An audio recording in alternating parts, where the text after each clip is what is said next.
Gusto mong kumain ng kare-kare pero bawal ka sa yobab? Bakit hindi mo subukan ito ang chicken katsu kare-kare? Siyempre, hugasan mo muna yung chicken, press ng manok, or pitso ng manok, saka mo aalisin ang buto. Pagkaalis mo ng buto, ibalot mo sa may cling wrap. Kung wala kang cling wrap, ibalot mo sa may plastic. Kung wala ka sa mga nabanggit, abay wag mo na lang ibalot sa plastic para hindi ka nai-stress. Saka mo siya pupukpukin na parang ganyan. O ba, nakikita mo, para lang siyang lumapad.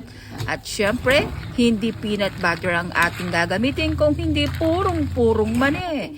Saka mo siya ipiprito at iga-grinder natin para pinong-pino. And after that, isausaw mo sa may cornstarch na may ingredients na seasoning at isausaw mo rin sa may itlog.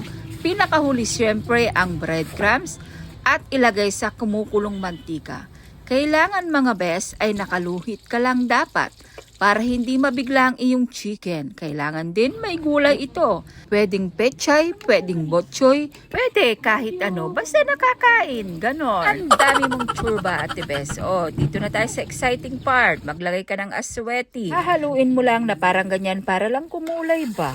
Pagkatapos maglagay ka na ng sibuyas para mabango. Pagkatapos, kailangan maging golden brown yan. Maglagay ka rin ng garlic. Halu-haluin mo yan mga bes. Kailangan magiging golden brown yan para mabango. Yun ang pinakasikreto sa masarap na lutuin. Siya nga pala, yung buto wag mong itatapon dahil sayang.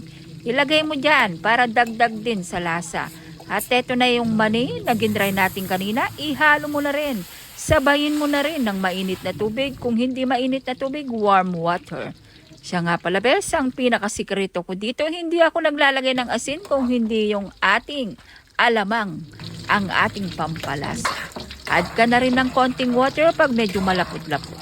Ganun lang, napakasimple lang. At eto na pala yung ating pinirito, tapos na po siya. Pag nagluluto ka ng kare-kare bes, dapat mahabang iyong pasensya. Kailangan dapat marami kang baon ng patient. Ano raw? Patient? Ano yan pasyente ate bes? Char! So, dapat kailangan talaga mahahabang iyong pasensya. Dahil nga matrabaho, pero pag natikman mo naman itong ating kare-kare, ay nako, Diyos ko Lord, mapapasiyo ka na lang. Char! So, kailangan na nating itappings. Huwag ka nang masyadong mature ba, ate bes? So, heto na, bes. The moment of truth. O, diba? Napakasarap. Sa tingin pa lang, ulam na. Tara, tirahin na natin to. Baka tirahin pa ng iba. Char!